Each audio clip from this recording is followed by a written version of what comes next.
Éveiller et prier. Voilà les 4 choses. Redresser la tête. Relevez la tête, redressez-vous. Tenez-vous prêts. Restez éveillés et priez. Voilà les directives que notre entraîneur nous donne, Jésus-Christ. C'est temps de l'Avent. L'Avent s'écrit avec A-V-E-N-T. Et le mot qui veut dire avènement. L'avènement de qui? Du Fils de Dieu. Et pour attendre cet avènement, nous avons entendu dans l'Évangile ces appels impératifs que nous lance Jésus, qui révèle ici un souci éminemment important de Jésus. Pendant ce temps, il veut nous voir comment? Jésus veut nous voir comment? Il veut nous voir prêts à l'accueillir, prêts à l'écouter, prêts à lui dire, sois le bienvenu dans mon cœur, sois le bienvenu dans notre pays, sois le bienvenu dans ma famille. Mais pour dire cela, ça nécessite une certaine préparation. La paix de Christ, hein? Amen. Il faut une préparation. Cette préparation, alors on nous dit, que ce soit la première lecture, que ce soit la deuxième lecture. Dans la première lecture, on dit que cette préparation doit passer par une certaine justice. Nous devons être justes. Nous devons être justes parce que notre Seigneur est juste. Il est justice. Nous dit la première lecture. La première lecture était tirée de qui? De quel livre? De Jérémie combien? Jérémie combien? 33, 14 à 16. Donc il nous rappelle, il dit, notre Seigneur est notre justice. Nous devons éviter tout ce qui peut nous amener à l'injustice. Nous devons ajuster notre... Voilà, c'est ça, justice signifie ajuster. Ajuster notre vie à ce que Dieu veut.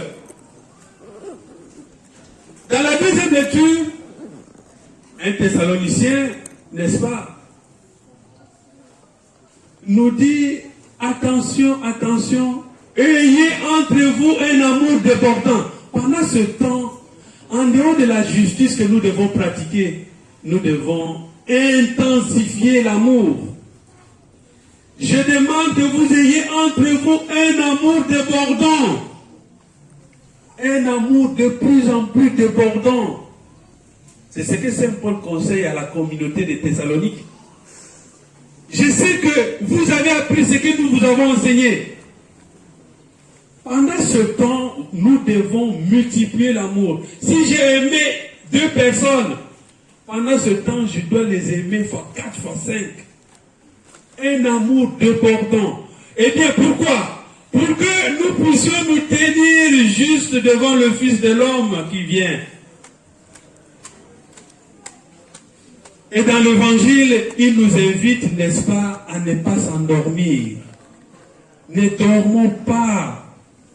Restons éveillés. Et ici, c'est un appel, n'est-ce pas, à être actif. L'activité ici, et cette activité trouve son sens en Dieu. L'activité spirituelle. De plus en plus, nous devons multiplier les activités spirituelles.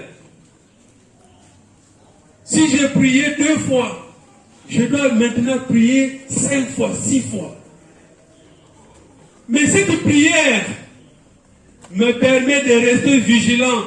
Il ne me demande pas seulement de prier, mais de rester aussi vigilant.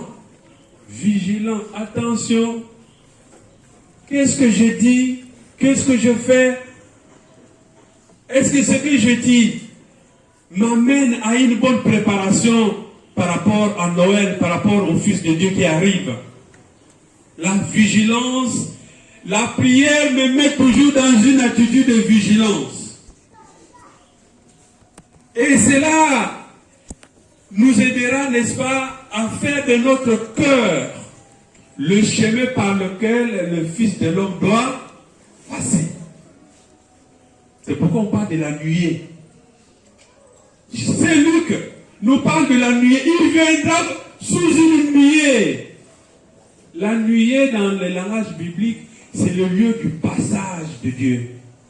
Vous allez voir même dans l'Ancien Testament, on dirait, les enfants d'Israël étaient précédés par une nuée. La nuée, toujours, c'est le lieu, c'est le passage, symbolise le passage.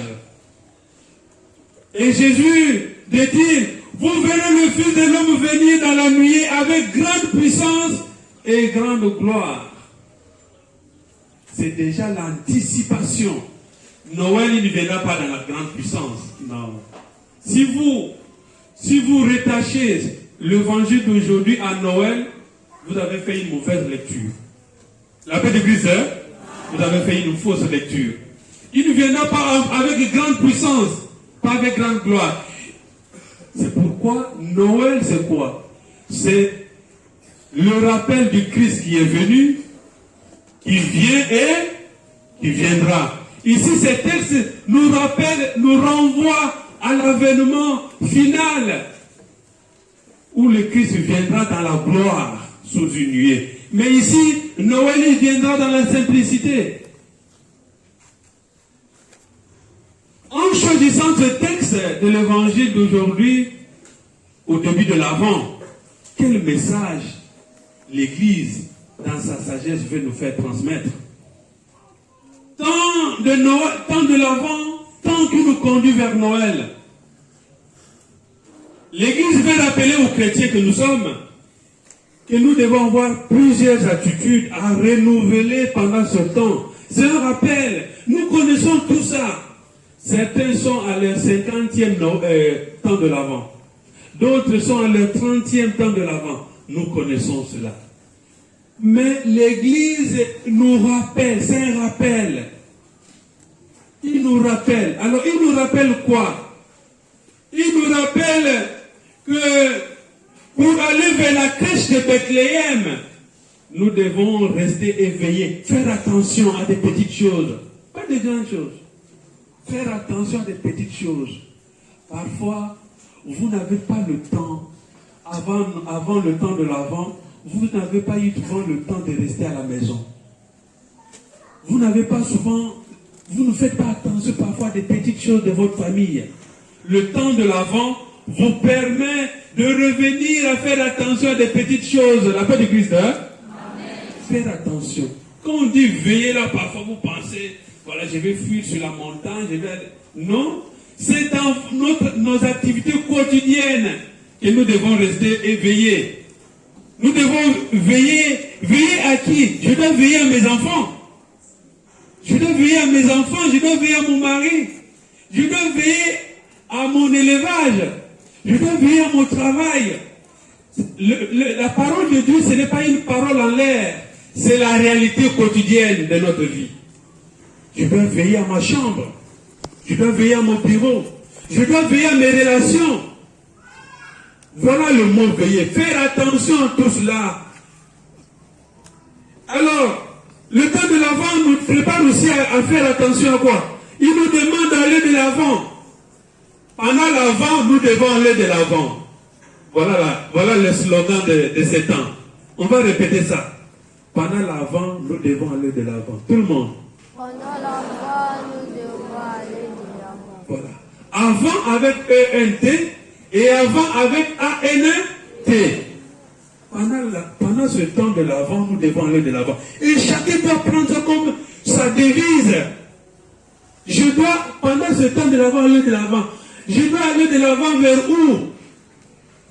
Je dois quitter les amitiés qui ne m'avancent pas pour que j'aille de l'avant. Je dois y quitter des discussions qui ne me font pas avancer pour aller de l'avant. Je dois quitter les travaux qui ne me font pas avancer pour aller de l'avant. La paix de Christ, hein? Eh oui. Si tu fêtes Noël que tu n'as pas fait un petit pas, non. tu n'as pas bien passé le temps de l'avant. Le temps de l'avant doit nous pousser d'aller de l'avant. Alors, les yeux levés vers le ciel. Pendant le temps de l'avant, nous devons aussi lever les yeux vers le ciel. Lever les yeux vers le ciel. Regardez la nuée. Elle va passer à quel moment? Parce que la nuée, c'est le lieu du passage.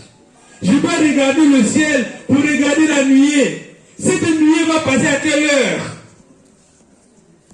Et vous verrez, cette nuée, pendant le temps de Noël, va prendre le titre, n'est-ce pas, de l'étoile. La nuée va briller et les gens vont commencer à suivre cette nuée. Les yeux levés vers le ciel, mais les pieds restant sur terre. J'ai les yeux levés vers le ciel, mais j'ai mes pieds sur terre. C'est-à-dire quoi? Je dois regarder les yeux vers le ciel sans fuir les réalités quotidiennes de ma vie. Je vais prier, certes, mais la prière ne me détache pas de mes activités quotidiennes. La paix du Christ, sinon on va faire de la prière le lieu où on passe tout le temps, on oublie les activités. Même la marmite est en train de se calciner au feu, on dit je suis en train de prier. Mais non. Les yeux levés vers le ciel, mais le pied sur terre pour regarder mes réalités quotidiennes. Voilà ce temps de l'avant, nous préparer à cela. Voilà un exemple de quelqu'un qui est équilibré. Un homme équilibré, c'est celui qui sait regarder le ciel, mais le ciel ne le détache pas de réalité quotidienne, il reste sur terre et il vit en fonction de ses réalités. C'est pourquoi nous devons nous appliquer à faire attention. Nous prions, mais aussi nous devons agir. Mon action tire sa source de ma foi comme chrétien. Mon action tire sa source à ma prière. Ma prière, par exemple, le lundi, quelle est ta prière? Quelle est la prière que tu fais le lundi pour bien commencer la semaine? Vers quelle action ta prière t'envoie? Parce qu'on a dit, le temps de l'avant nous envoie d'aller de l'avant. Quelle est ta prière? Tu peux faire tout un programme. Lundi, mardi, mercredi, jeudi, vendredi, samedi. Quel est mon programme? Après la prière, je vais aller où? Alors, lorsqu'on a dit tout cela, nous devons rester éveillés, ainsi de suite. Faire attention, prier, tenez-vous prêts. Nous devons être prêts, certes. Mais nous devons demander cette grâce au Seigneur. Cette grâce, nous devons la demander au Seigneur. Et qu'est-ce que nous allons demander au Seigneur pendant cette semaine, cette première semaine? C'est-à-dire du dimanche 28 au dimanche 5 décembre. Quelle est la grâce que nous allons demander pendant cette première semaine? Nous devons demander la grâce d'une foi éclairée. Voilà la première grâce que nous devons demander au Seigneur aujourd'hui. Pendant cette semaine, Seigneur, donne-moi une foi éclairée, nourrie de la parole de Dieu. Parce que c'est à partir de la parole de Dieu. Parce qu'on dit, la foi vient de ce corps. Voilà. Ma foi, elle ne peut s'éclairer qu'à la lumière de la parole de Dieu. Dans les saintes Écritures. Que disent les saintes Écritures dans ma vie aujourd'hui? Par exemple, aujourd'hui, on nous a dit, nous devons avoir un amour de plus en plus débordant. Nous devons suivre le roi de justice. Ma vie, je dois l'ajuster à la parole. Je dois avoir un amour de plus en plus fou. Hein? Comme on dit, un amour fou pour Dieu. Un amour fou pour mon frère. Un amour fou pour mes enfants. Il faut avoir un amour fou, débordant. Un amour débordant. Donc ce temps, pendant cette première semaine, ce que nous allons demander au Seigneur, c'est la grâce d'une foi éclairée, nourrie de la parole de Dieu. Deuxième chose, nous devons regarder avec confiance l'avenir. Voilà, le temps de l'avant me prépare d'aller de l'avant. Regardez l'avenir avec confiance. Parfois, sans se laisser prendre dans le filet de la peur. Celui qui regarde l'avenir avec confiance échappe au piège de la peur. Il échappe au filet de la peur. Souvent, l'avenir nous fait peur. Mais le temps de l'avant, c'est le temps de l'espérance. Vous voyez, on a mis le violet. C'est le temps de le dire. Nous devons sortir de l'individualisme, de l'égoïsme. Et la prière et l'amour des autres vont démolir, n'est-ce pas, le mur qui me sépare des autres. Voilà. Nous devons sortir. C'est le temps de partage. Le temps de l'avant. Nous devons apprendre à partager. Quand on dit partage ici, ce n'est pas que de bien matériel, non. Je peux aller partager aussi avec l'autre, n'est-ce pas, une histoire qui peut être drôle. Une histoire qui peut être drôle. Une histoire qui peut faire rire. Je peux aller partager avec l'autre une matinée. Je peux aller partager avec l'autre une soirée. Je peux partager avec l'autre, n'est-ce pas, ces difficultés, ainsi de suite. C'est le temps d'aller partager avec les autres ce que nous vivons. Alors, le temps de l'avant aussi doit nous rendre, n'est-ce pas, inventifs, nous prépare à faire de petits cadeaux. Mais Noël n'est pas que le petit cadeau. Le premier cadeau à faire à l'autre, c'est la prière. Pensez à prier pour l'autre.